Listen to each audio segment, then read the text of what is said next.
Hello, Local Matters family. This is Janice Allen Jackson, and we are so happy that you joined this episode of the Local Matters podcast of Georgia. We are going to talk about something that a lot of us talk about on a regular basis, but we really don't have any answers to, and that is why we don't have more good people who choose to run for public office. We will explore this topic. So this conversation pondered that question. Of course, we know that about 90% of first time office seekers don't win, which of course is discouraging in and of itself, but there are a lot of other factors that go into whether an individual is able to win a local or state office in particular. Thanks so much for joining us for this episode. And of course, we ask you to subscribe to our YouTube channel if you have not already. Please follow us on Facebook, where we are the Local Matters Podcast of Georgia, as well as on Instagram. And of course, all of our episodes are available on audio platforms such as SoundCloud, Spotify, and Apple Podcasts. Today, we are joined by someone who is all the way from Richmond, Virginia, a place that I used to live and that I enjoy visiting. Her name is Miss Eva Posner. How are you doing today, Eva? I'm doing well. How are you? Thank you so much for having me. Thank you so much for coming on to the Local Matters Podcast of Georgia. Our regular listeners know that most of the time, we're focused on issues related to local or state government in some way, or the nonprofit organizations and community-based organizations that make communities communities. And of course, during election season, we have candidates on to talk about their platforms. Today, I think this episode is pretty cool because we've got somebody who works behind the scenes with candidates to help them get elected. So, we'd love to hear more about your consulting work, how it is you work with candidates, and what you see that needs to change in terms of how folks can be better prepared to work to run for a local and state office. Right. Happy to provide my takes on these things. I will say those are some big questions. My firm I started in 2016, unrelated to what we all know happened in 2016. I'd already made that decision. But primarily I wanted to, be able to control the people that I work for, right? That was a big piece for me is that there's unsurprising to your audience, I imagine there's a lot of people in politics that are not a lot of fun to work for or support, and don't necessarily feel good. And I needed that kind of self-control, to be able to make sure that I was putting all of this work in for people that I believed were actually trying to make a better future. I also chose to focus on local and state campaigns and first-time candidates, particularly candidates from underserved, underrepresented communities. I'm really big into representative democracy should look like us. It should live like us and have the same kind of life experiences as the people it's trying to represent. And so trying to diversify the folks that are in office is really important to me. I, long story short, am not a fan of the federal government. Some of the reasons I think recently are relatively obvious, although my distaste goes back a little longer than that. But I really genuinely believe that local and state elections are where, most of the quality of life changes, most of the things that make people's lives better every day happen. And so I want to be in that space because when you walk outside your door, whether your road is paved, whether you have access to fresh food, whether your child's school is high quality, you have to drive an hour to get to a hospital if you're in trouble. Those kinds of things are all under local control and maybe some state level control depending on what's going on with the laws in your state. And so I just think that that's like the really critical stuff that really makes people's lives better. And that's what I wanted to focus on. And I found over the course of the years that particularly first-time candidates and even more so candidates from communities that, let's just say, weren't in the room when the Constitution was written, um, they have been purposely locked out of these systems, and it's been made much more difficult for us to be represented. The reality is that running for office is a rich white man's game. It was made for them, by them, to make them have power and keep power. And so anybody else, the further you get away from that identity, the harder it is to run for office. And so I have really focused on building infrastructure that makes politics less mysterious, more accessible to people, and allows for, candidates to really prepare for the way their lives are going to change. Thank you for that. You have said so much that is so significant to this conversation. A long time ago, I've been doing this podcast now for 5 years, a little over 5 years. And it occurred to me that there just aren't very many women who are feel confident enough to do what needs to be done to run for office. Like, a woman will automatically disqualify herself. I think sometimes when they'll say, well, I don't know if I have what it takes to do that. Whereas a man will just jump out and say, hey, yeah, I want to run for office. I'm going to go do it.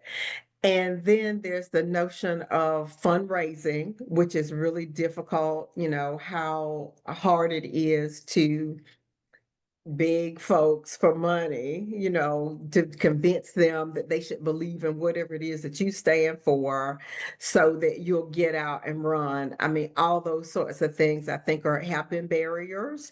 And I speak specifically about gender, but there are a bunch of other types of barriers as well. But I think gender is a big one there. So do you find yourself working with a lot of candidates who are not male? Yes, actually, a majority of my candidates, historically speaking, have been women. I'm really proud of that because it takes, like you said, it takes a lot longer for a woman to step into the ring, right? Women have to be recruited, 7, 9 times before they'll do it. And they have to feel like they are experts in everything. They talk themselves out of it. There's a lot of imposter syndrome.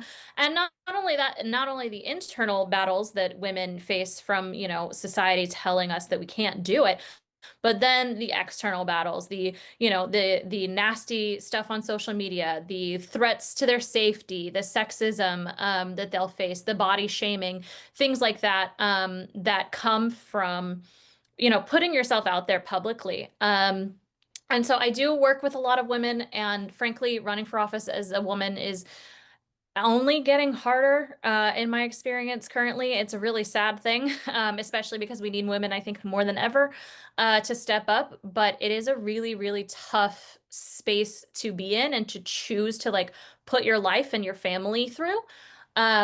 However, I will say that one thing that is getting positive is that women are keeping pace and or outpacing men in fundraising. So there is an element of, I think, discipline to it that men, generally speaking, don't always ascribe to. There's a lot of, they have, a more entitled approach to it of just like, I'm running, you should support me, who do you think you are, versus, having the willingness to sit down and do the discipline. Because fundraising isn't hard from like a strategy standpoint a vast majority of the time. It's really just asking as many people as you can for money, as much money as you can, in as many ways as possible. It's hard, like going to the gym is hard. It's hard because waking up at 6 o'clock in the morning and going in the machines is really difficult and nobody wants to do it. It's hard because if you stop, you get sore, right? If you skip a day, you're gonna lose progress. It's that kind of discipline that makes fundraising much more difficult than the actual strategy piece of it. And tell me, where do candidates find you? I mean, how do Um, they know that you're doing this work? I mean, how do you get started? And I know it's like any other business endeavor, you got to start somewhere, but how do you even get started with this? Yeah, when I first got started, it was a lot of word of mouth. I had been a campaign staffer and I had, been in the political arena for a little while, and I just was able to convince a handful of people that, like, even though I didn't know everything, that I would work as hard as I could for them. And that I was a quick learner, and if I didn't know it, I would find a way to figure it out. Which, lucky, I guess, for me and them, turned out to be true. Now I'm a little bit more of a well-known quantity, so sometimes people book like a meeting with me and I'm like, where did you come from? I have no idea. But I mean, I'm also not gonna lie, I have a marketing program. I have a sales program. I have a formal sales funnel. You know, a lot of political businesses don't do that. They do it all word of mouth. It's all very behind the scenes. I'm very publicly out here saying, if you know, believe these things, I want to work with you. If you are an empty suit, I don't want to work with you. You know, trying to repel and attract the types of candidates that I want to support, because it really matters to me to support candidates who are from their communities and represent the issues that their communities need solved and are really dedicated to problem solving. Not, you know, that person with the American flag pin and the law degree who are, you know, spewing MSNBC talking points and just trying to do the next best thing for their career. I'm not interested in those people. Those people don't need me. There's a whole industry full of, you know, consultants that they can go work with, and that's just fine. I want to get in the trenches with the people with grit and resilience who are really trying to be creative for their communities. All right, very good. So from you saying that, it appears that you have a vetting process, just like somebody would vet you. You're going to vet that candidate to make sure that that's somebody you can believe in. Yes, I do. Okay. I have 5 questions I ask every candidate who comes across my desk, and whether or not we continue on the process and whether or not I even try to sell myself to you depends on how you answer those questions. One of the things that I'm very confident in is the fact that most candidates need me more than I need them. Mhm. And that's not to say, you know, that's not to try to be snobby or toot my own horn. It is just to say that there are more candidates than there are consultants, particularly consultants who will take down ballot races and take on the like uphill battle that is fundraising and strategizing for these races in these communities that don't have a lot of infrastructure. Most professional consultants won't do that. So, yeah, there's a vetting process, and some people don't make it through. Okay. All right. And you work throughout the South, is that right? I do. I work, I'm actually in 17 states at this point. Oh, What I'm wow. trying to do is local politics at a national scale. I want to Uh-huh. do city councils, district attorneys, judges races, state Uh-huh. representatives, governors races, all of those things. I will take any state, I will go into any community, because there are leaders in every single community who just really need a partner to help support them with the battles that they're already having and help build infrastructure alongside them to empower themselves to make that change. Okay, got it, got it. So you are working at the local level, as you said, because that's where you believe you can be most impactful. Same here. I started my career as a local government professional, with the goal of becoming a city or county manager, which is a goal that I was able to achieve, thankfully. And I enjoy working at the local level because I like being able to reach out and touch the people that I served. And I That's like for them to be able to reach out and touch me. You know, if I had been a federal bureaucrat or a state bureaucrat, I wouldn't have been able to do that. But when you're working at the local level, you're in the grocery store and at church and at a concert with the folks that are looking at you to provide services. And I enjoy being able to get the instantaneous feedback from decisions that were made at the local level. Just because, you know, I used to say if I made a decision and it was announced on Friday, if it was a public matter, I would know by Monday morning if it was a good one. By the time I went to church and the grocery store and talked to a few people in the neighborhood, I know how well received that decision was. So I enjoyed that instant feedback. And of course, now working as a local government consultant, not as directly involved, but still, you know, supporting the work that's done by local officials and local communities. And I really do think that's where change happens. I know one of the things as I read your background materials, you talked about burnout and how easy it is to get burned out. What are some of the reasons that you see that local officials do get burned out? Well, first off, thank you for your service. That's a long public service career, and I am, Mhm. you know, we need good people like you to do that work. Otherwise, nothing functions. So thanks for making your community functional. Um, you know, I think the local exposure is a double-edged sword, right? Because you can make the right decision that it's not popular, and you can know you did the right thing. And then when you go to the grocery store and when you go to church, you're hitting a lot of scrutiny for people who don't understand, and they're holding you to a standard that they don't fully understand. So I think that that is, you know, a big cause of burnout. The double standard for, any identities that get further away, like I said, from those men who were in the room when the Constitution was written, all the isms, the sexisms, the racisms, all the phobias, all the different things that make people just blindly hate other people, that all of that gets amplified when you're a public figure. And so you're having this like public job interview where you're asking the voters for a job, and it's a specific job in a specific jurisdiction with specific powers to do specific things for a specific group of people. And not everybody may understand that, and the scrutiny is warranted, but that doesn't necessarily mean that the feedback loop that you're getting, feels good or is easy to deal with. I think, the money wound is a big one. Everybody who is, I mean, everybody I've ever dealt with in the campaign world, I'm sure there's some exceptions, but everybody has some kind of trauma from their childhood or from their upbringing, or maybe from, early adulthood, getting laid off or something like that, where they have some kind of money issue. No, I've never met a single person with a healthy relationship with money, myself included. And campaigning is, such a big part of it right now. And in the rules as they exist is asking people for money and then spending large sums of money. And so you will raise and spend, money in this campaign committee that you would never see in your lifetime, right? Necessarily, that you will never see in a paycheck. You look at it and you're like, that's a down payment for a car. That's a down payment for a house. And you're sending it and you're using it to put up what, cardboard sides with your name on it? Like, people Yeah. get really weird about the money element of it. I think that causes some burnout. And then right now, and not just right now, obviously, this all started a long time ago. There's lots of systemic reasons, but at the moment, the dysfunction and the chaos is incredibly loud.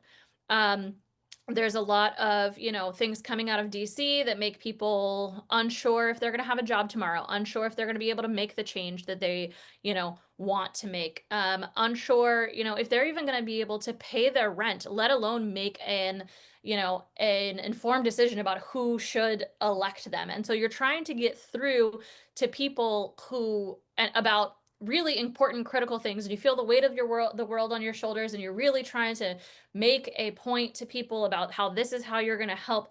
But it's asking a lot of folks to like sort through all that information when they're just trying to survive. And I think that disconnect of what we're trying to communicate and what we're trying to achieve with the lived reality of the voters that we're trying to represent can also create a fair amount of burnout.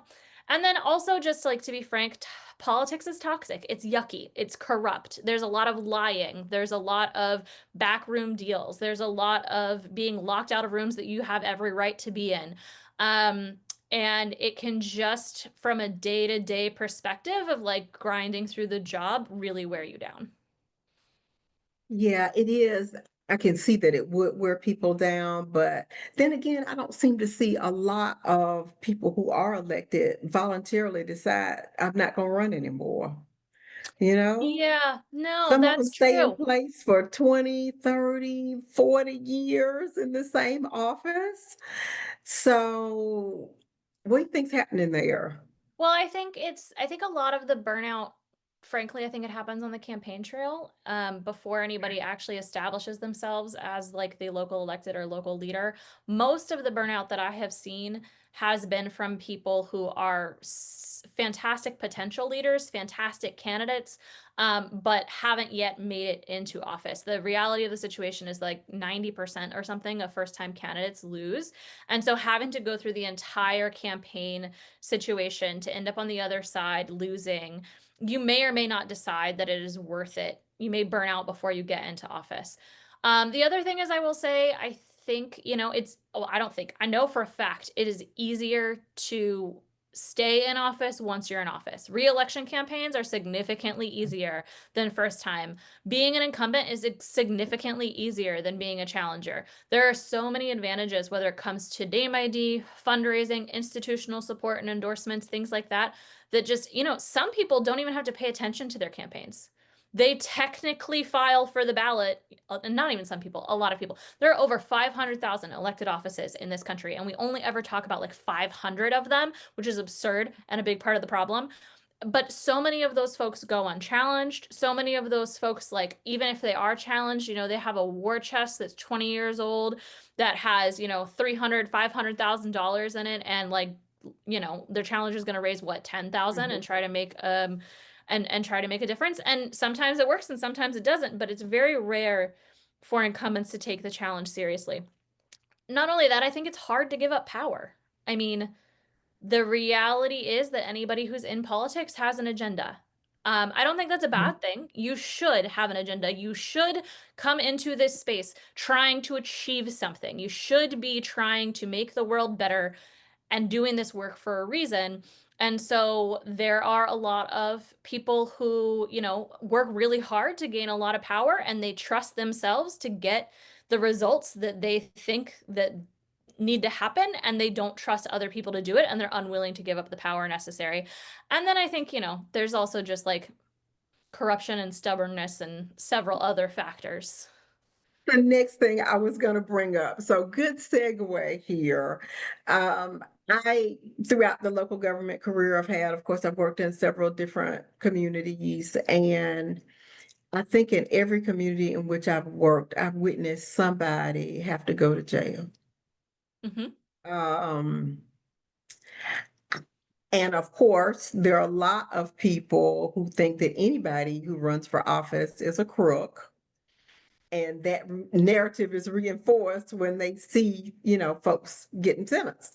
Yeah. So, are there enough people? I think there are a lot of questions, a lot of different directions we could take this, but let's start here. Do we think that there are enough people who run for office with good intentions? Yes, I do. I think it's really hard for those people to win, but I think I'm a vast majority. I've worked in politics at this point for over a decade. I've done hundreds of campaigns. I've seen a lot. And don't get me wrong, every single year, every single cycle, there's something that surprises me, and including seeing people go to jail. Sometimes it's a surprise, sometimes it's not. But I do think that a vast majority of people who get in this, they get in it for the right reasons. They get in it because they are public servants at heart. They get in it because they, believe in democracy. They believe their community needs something. They want to, fix that playground, or, build a grocery store, or make sure there's a pharmacy that their seniors have access to, or whatever it is. People get into politics to solve a problem. And a lot of times they get into politics from a place of trauma.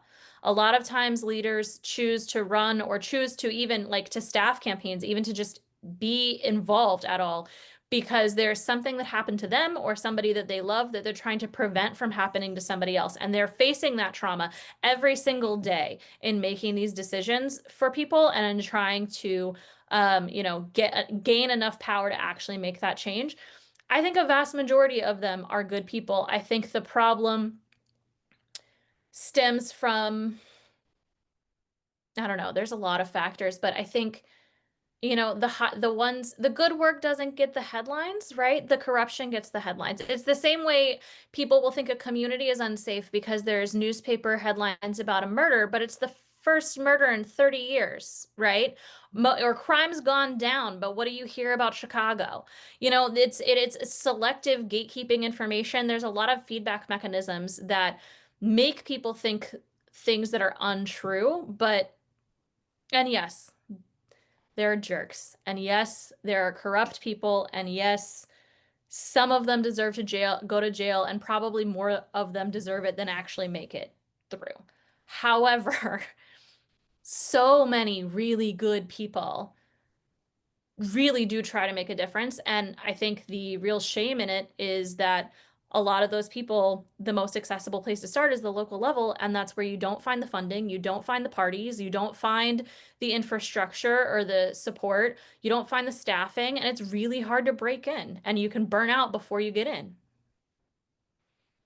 Yeah. And then there's the notion, I've heard a few people say this, is at the time he or she ran for office, they seemed like they were one person. And then after they got in, they seemed to turn into somebody else.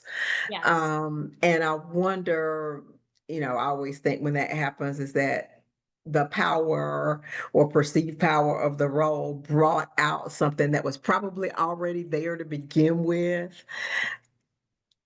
and all of that just it just seems so risky sometimes to support local candidates. I mean, I've had conversations with people who, and it's candidates for any office actually, but here locally, I've had conversations with people say, "Gosh, I told people to vote for him, and now I'm going to have to go out and apologize to all my friends for having told them to support this particular person." Um, have you seen folks turn on you, so to speak, either in terms of their attitude or their tendency to do some things that you never would have guessed that they would have done? Yes, I have people I regret helping elect. I will not say their names because I'm not stupid, but there is Right. absolutely there are people that I regret electing. There are races that I will not touch because I am scared of electing the wrong person in that seat again and the consequences of that happening. Um, I a lot of times I fire a lot of clients. I think most consultants don't. They just stick it in for the money. I don't. I have very high standards for my clients, and there are folks, a vast majority of the time, if someone is not in it for the right reasons, it will show during the campaign at some point. Like they might fool me at the beginning, but at some point during the campaign, when we're in the trenches with them, their monsters will start to show. And everybody has monsters, but some people let them take over. And so, you'll start to get these hints of it. And most of the time I'm able to ditch those people before it becomes my fault. But every now and again, there's somebody who fools me, who makes it all the way through election day and all the way through getting sworn in. And then, a year or 2 years into their elected office, I'm sitting there going, I had no idea who you were. I had no idea what you were capable of. And I think it's like hiring anybody at a company or, having a group project at school. Like this is a human endeavor. People are flawed and you're going to have, the one kid who does all the work. You're going to have the one kid who does nothing but takes credit. And then you're going to have your team players.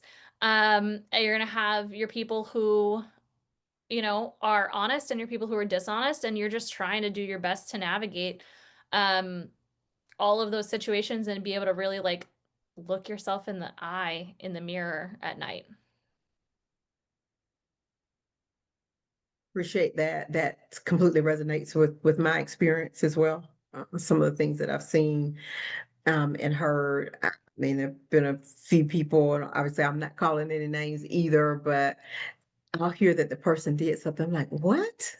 I just never would have envisioned that they would think that way, act that way. And then, you just get really, really disappointed and disillusioned. And I think some people drop out of the process. People who used to show up at council meetings or commission meetings, people who used to consider running for office themselves said, I can't stand to be associated with this type of foolishness. I'm out. Yeah. And they just kind of drop out altogether. Yeah. No, I mean, I think that there's that. But I've seen the opposite. I've seen people have gone beyond my wildest dreams, right? Like I've had people that like I work for them and I know they're cool, but they get into office and they have political courage and they have, great ideas and they have the savvy to actually execute on them and they make, massive change over time.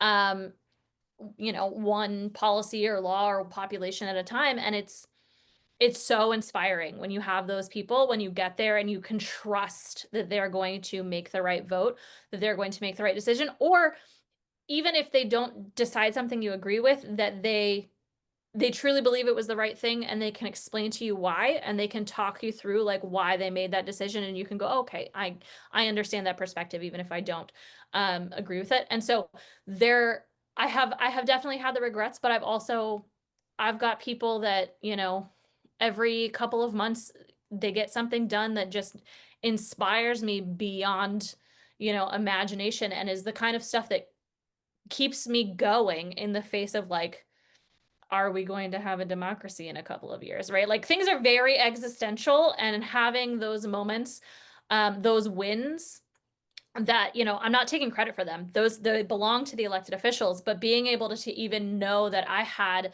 6 degrees of removal from like that change by helping elect that person is a very heart-filling feeling that, really keeps me going. And the pride in just some really good people doing really good things.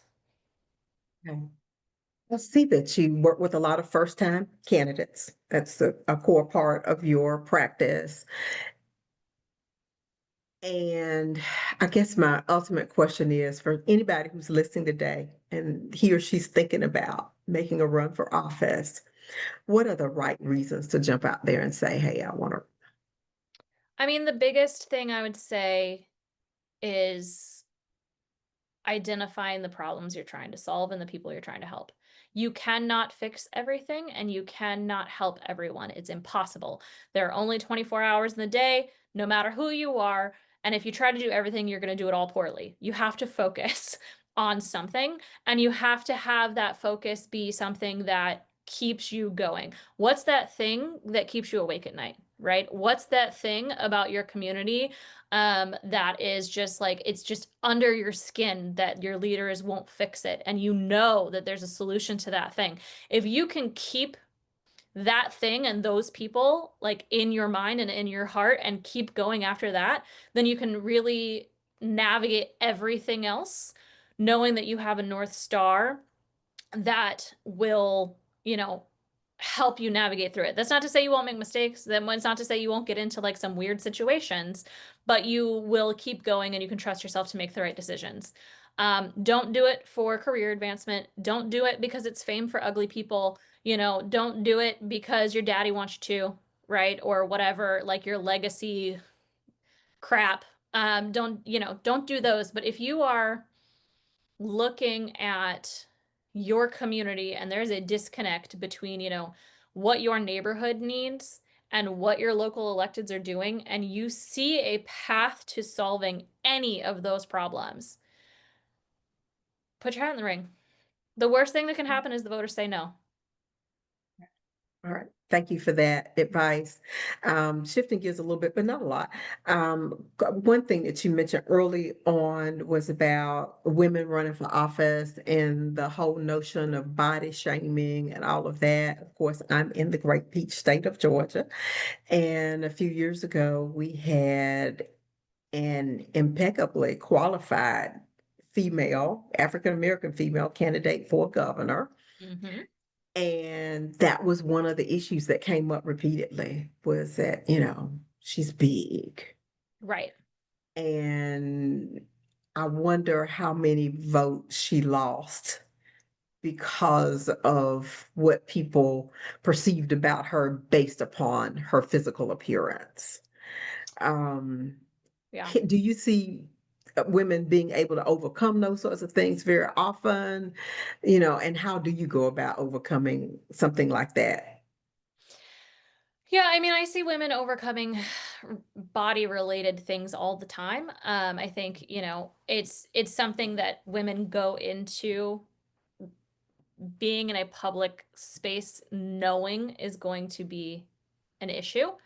And sometimes it's a bigger issue than others. I really try very hard to help my candidates run authentic campaigns. I think the biggest piece of, how do I put this? One of the biggest flaws in the system right now is that there is an entire industry of people like me, um, who get paid to try to ensure the outcome of an election, right? There's a profit motive for democracy. And those people have a profit motive for certain messaging getting out, for certain types of candidates winning, for certain offices being prioritized. And when you have that, you end up with a bunch of candidates being used as puppets instead of being seen as people. You have the voters being talked at, as if they're some hypothetical, like, laugh track audience from a sitcom, as opposed to human beings who face consequences for the decisions that are made. And you end up creating a lot of real inauthenticity that people not only see through, but then also does not allow your candidates to defend themselves when those like shallow hatreds come up, right? The body shaming, things like that. Hits like that generally are able to be overcome if the candidate has a and is building like a legitimate two-way relationship with their voters, a legitimate two-way relationship with their constituents. And sometimes that's more accessible than others, right? It's very hard to do that on a statewide level. I am not saying, anything bad about the campaign that the gubernatorial candidate ran. It looked, I don't know anything about the inside, but it looked pretty smashing from the outside. It looked awesome. But it's a Georgia's a large state. There's a lot of people to talk to, and the bigger the race is, the harder it is to have the authentic relationships with the voters that overcome those like shallow voices in the back of their head that, they use with everybody else. Um, so I think, if you're, I, I don't have a one size fits all solution to that because I think, every race is unique, every candidate is unique. The communities are unique, but really starting small, building relationships that can kind of overcome it and people trust you. Because the thing is, people don't think about politics, they feel it. So you have to give them something to feel that they inherently trust that you have their back. And then, you can overcome a lot. Which, like many other things in life, boils down to building relationships, or at least getting to the point where people feel like they know you and they can trust you, despite whatever else might be going on out there. We just got a few minutes left. Is there anything else that you want people to know, particularly if they're thinking about running for office, or even those who are observers to the process? Is there anything that you wish people knew, that you want to share with us before we close out today? I think I would say there's two top priorities if you're thinking about running for office. Number one is just know that it's not like West Wing. It's not, House of Cards either. It's not glamorous Hollywood like amazingness. You're not going to show up to a room with a rally signs, people shouting your name, become a local hero. Like that's maybe 0.25% of the whole process. Most of it is actually, very tedious, kind of algorithmic. You're sitting in a very like, you're a low price, like rental office in a strip mall and the ceiling tiles are falling down and you're using duct tape to put things together. Like it's not a glamorous process. And if you understand that going in, and you go in with more realistic expectations, you're going to have a much less traumatic process as changing your life to a candidate. The second thing is just knowing that it is going to change your life. It is running for office is like getting a dog or buying a house or getting married or moving to another city. It is a life-changing, life-altering decision that is going to impact how you live your day-to-day life from anywhere for 6 months to, depending on if you win and keep going, the rest of your life. There is a time period where your life, once you become a public figure, your life does not only belong to you anymore, and it changes your relationships in your home. It changes, your relationship with money. Your how you're going to be able to do your job, whether or not you have to go part-time or take a leave of absence, things like there are a lot of logistical changes that come with being an effective candidate. And I think, a lot of party organizations and nonprofits that do candidate recruitment do a really bad job of explaining that to people. And then they're shocked when they get into the process and their life is turned upside down. And I think that's part of what makes people burn out and not want to come back, is because it's a lifestyle change. And so just understanding those, if you understand those two things, the rest of it, I think we can help you build. Thank you so much. This has been Eva Posner. Give the name of your firm and your web address so folks know how to learn more about you. So my firm's named Evinco Strategies, and you can find us at www.evincostrategies.com. All right. Thank you so much. Once you become a guest on Local Matters, you become a part of the family. So welcome to our family. Thank you so much. I'm so glad to be a member. Take care. You too. I close with my favorite Bible verse, 2 Timothy chapter 1, verse 7. For God hath not given us the spirit of fear, but of power and of love and of a sound mind. This show is designed to contribute to each of those, giving you the power that comes with knowledge, demonstrating love for your local community, and offering you wisdom for decision making so that you possess a sound mind when it comes to these topics. Please tune in to Local Matters next week as we drop new episodes every Wednesday on SoundCloud, Spotify, Apple Podcast, and sometimes YouTube. Thanks so much for being a part of the Local Matters family.